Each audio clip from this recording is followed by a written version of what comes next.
शुभ प्रभात दोस्तों, मैं अमित सर वत्सला भाई वनमाड़ी स्कूल ऑफ स्कॉलर्स आरमोरी तरफ से पिछली तासिका में हमने चाटुकारिता कला इस पाठ की शुरुआत की थी और पिछली कुछ तासिकाओं से हम इस पर चर्चा कर रहे हैं कि चाटुकारिता यानी चापलूसी, खुशामद करना, मक्खनबाजी करना, चमचागिरी करना, इस बारे में हमने बहुत सारी चर्चा की थी। इसमें लेखक ने पशुओं में भी चाटुकारिता होती है, इस बात पर हमारा ध्यान आकर्षित करने की कोशिश की है।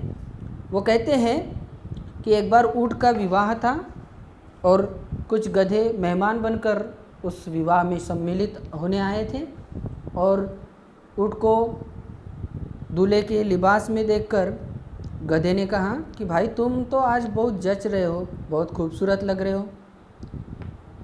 उसकी इस प्रशंसा को सुनकर ऊँट ने भी उस गधे को कहा, भाई तुम्हारा स्वर तो बहुत मीठा है, आज तो तुम्हें गाना पड़ेगा। ये उदाहरण के माध्यम से उन्होंने हमें बताने की कोशिश की है कि पशुओं में भी चाटुकारिता यानी खुशामद, चापलूसी, चमचागिरी, मक्खनबाजी ये कला होती है।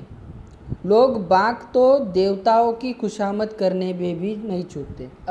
बिल्कुल सही कहा लेखक ने कि इंसान की खुशामद तो छोड़ो, इंसान भगवान की भी खुशामद करने में चूकते नहीं है, कसर नहीं छोड़ते। हर वक्त वो भगवान से कुछ ना कुछ मांगते रहते हैं, मुझे ये दे दो, वो दे दो। आपने इससे रिलेटेड एक फिल्म जो है थ्री इडियट्स, उसमें भी इसका एक उदाहरण दिया कि जो विद्यार्थी है वो अपनी परीक्षा में सफलता प्राप्त करने के लिए नाग देवता को दूध चढ़ाते हैं, पत्थरों पर गुलाल ये वो चढ़ाकर उसकी पूजा करते। एक्चुअली वो भीख तक मांगते। कहने का मतलब है कि इंसान भगवान के पास गिड़गिड़ा कर उनकी खुशामद करके उनको भीख तक मांगने को नहीं चूकते। बेचारा आदमी, उनके सामने क्या चीज़ है?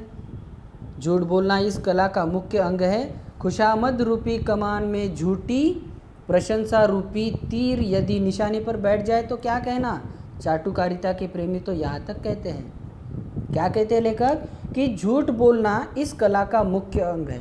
चाटुकारिता कला जो है उसका सबसे महत्वपूर्ण भाग जो है वो है झूठ बोलना, बढ़ा चढ़ाकर उनकी तारीफ करना। ये चाटुकारिता कला का मुख्य अंग है। अगर ये जो खुशामद है ये सही और सटीक अगर इसका निशाना अगर लग जाए तो समझ लो इंसान की सारी मुसीबतें दूर हो जाती है।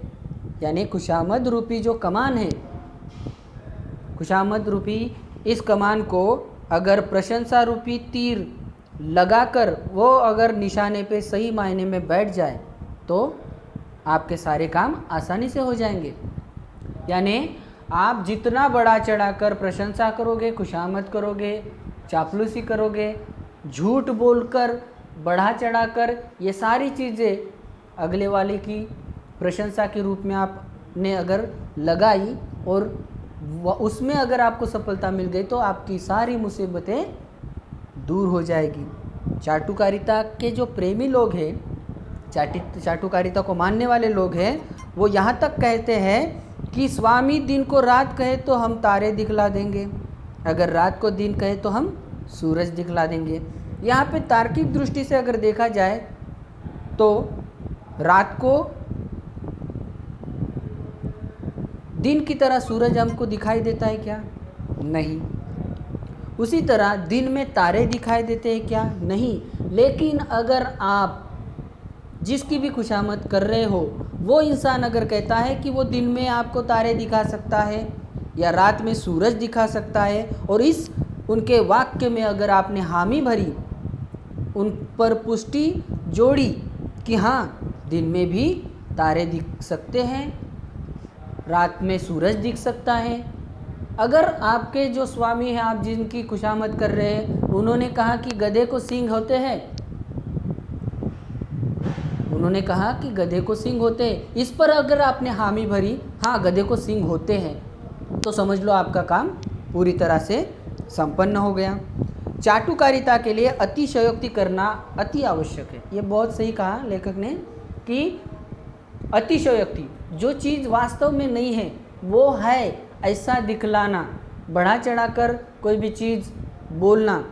हमारे उदाहरण के तौर पर हम कहते हैं कि हमारे मास्टर जी हमको इस तरह से पढ़ाते थे और हमारी जो कक्षा इस तरह से शांत होती थी कि अगर सुई भी नीचे गिर जाए तो उसकी आवाज़ आती थी। इमेजिन करो, आप सोचो, कितनी भी शांतता हो, सुई अगर नीचे गिर जाए तो उसकी आवाज़ होती है क्या? नहीं होती। लेकिन ये यहाँ पे क्या कहा गया है? अतिशयोक्ति लगाकर ये बात कही है। अगर चाटुकारिता के लिए अगर आपने अतिशयोक्ति करनी चाहिए या करोगे तो ये आवश्यक बात होगी, आवश्यक चीज़ होगी। नवाबों के बारे में तो यह प्रसिद्ध है। पुराने ज़माने में जो इस्लामिक महाराजा थे, नवाब लोग थे, उनके दरबार में खास करके इस कला के पारंगतों को ऊंचे ओहदों पर, ऊंचे पदों पर रखा जाता था। नवाबों के कार्यकाल में उनके दरबार में ऐसे चापलूसी करने वाले, चाटुकारिता कला रखने वाले, खुशामद करने वाले लोगों को ऊंचे पद पर स्थान दिया जाता था, ऊंचे पद पर बिठाया जाता था, उनको सबसे ज़्यादा महत्व दिया जाता था उनके दरबार में। इस कला के लिए हाजिर जवाबी बहुत आवश्यक है। हाजिर जवाबी मतलब इंस्टेंट क्विक आंसर देने वाला। कोई भी प्रश्न पूछो उसका तुरंत उत्तर देने वाला। आपको अकबर बादशाह याद होगा, उसके दरबार में बिरबल, वो बहुत बुद्धिमान था, लेकिन उसके बुद्धिमानता के साथ साथ उसमें एक और गुण था, वो ये था हाजिर जवाबी। इंस्टेंट क्विक एक्शन लेकर क्विक आंसर, तुरंत उत्तर देना, इसको हाजिर जवाबी कहते हैं। तो इस कला के लिए हाजिर जवाबी होना भी उतना ही आवश्यक है। खुशामद करने वालों को जिसकी खुशामद की जाती है उसकी नब्ज़ पकड़नी ज़रूरी होती है। क्या कहा? खुशामद करने वाले को क्या है सबसे इम्पोर्टेंट चीज़ उसके लिए? कि जिसकी वो खुशामद कर रहा है, जिसकी वो चमचागिरी कर रहा है, उस आदमी की जो कमज़ोर नस है उसको पकड़ना ज़रूरी होता है। मान लीजिए कि एक आध इंसान को सजने संवरने की बहुत ज़्यादा आदत है, उसका शौक़ बन गया है। अगर आप उस इंसान को, अगर वो ना भी सजे तो भी अगर आपने उसको बड़ा चढ़ा के बोला कि आप तो बिना सजे ही इतने सुंदर लग रहे हो, तो सजने के बाद आप कितने सुंदर लगोगे, तो वो क्या हो जाएगा? उसके पैर ज़मीन पर नहीं रहेंगे, वो आसमान में उड़ने लगेगा। यानी वो उतना खुद को सुंदर मानने लगेगा कि मैं बिना सजे सवरे इतना सुंदर दिख रहा हूँ। समझ में आया? यानी वो उसकी कमजोरी बन गई है सजना संवरना। बिना सजे सवरे अगर मैं इतना सुंदर लग रहा हूँ तो सजने संवरने के बाद कितना सुंदर लगूंगा। आगे कहते हैं, एक पंडित जी थे, वे राजा साहब के मुंह लग गए। खुशामद कला का भी थोड़ा अभ्यास किया था, मौज करते थे। एक दिन राजा बोला, पंडित जी बैंगन बहुत बुरा, न रूप का न रंग का। पंडित जी ने तुरंत मुंह बिचका कर बोले, महाराज उसे देखकर तो जी मिचलाता है, ऊपर भद्दी मूछें भी निकली रहती है।